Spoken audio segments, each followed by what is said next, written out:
This is a short intro video to explain who I am and the kind of content you'll see here.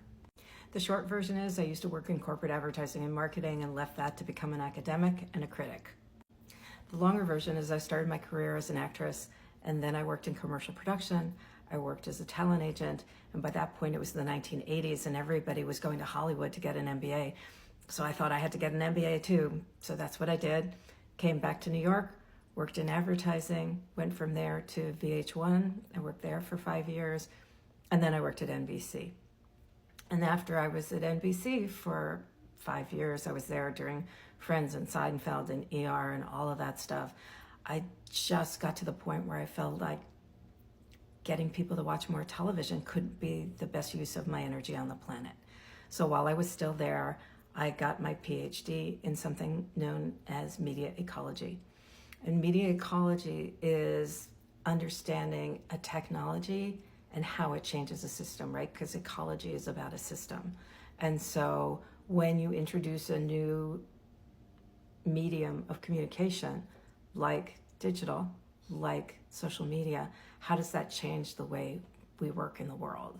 So it changes how we go to work or not go to work. It changes education. It changes how we elect a president. So my whole career is all about teaching people how marketers use deceptive tactics so that you don't get taken in by them. And you don't get taken in by them either in terms of buying things that you may not need and can't afford, or be taken in by them in terms of detrimental impacts on your mental health. So for 25 years, I've been working as a critic of advertising and marketing. I'm a full-time tenured professor at a university in New York City. I've written 8 books. My most recent book is called Hoodwinked, and it will be out in the fall. It's all about how marketers use the same tactics as cults. And one of the things that makes this really hard is people think they understand how marketing works. And it's known as the third person effect. And the way that the third person effect works is that you say, oh, I know that advertising affects my friend Johnny over there, but it doesn't affect me. But it does. And usually it's the kid in my class with a Budweiser hat on his head that says this to me, right? And it's the same thing with cults. People who are in cults don't think they're in a cult. People who are affected by marketing don't think they are being affected by marketing.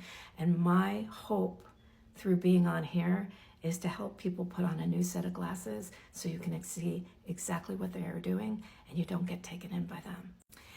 And let me add, if you've gotten this far in the video, 1, thank you.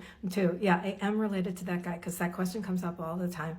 And please do check out the link in my bio. If you go to my website, you can find all my books. You can sign up for my newsletter, and we can continue this conversation through a whole bunch of different ways. Thanks so much. Appreciate it.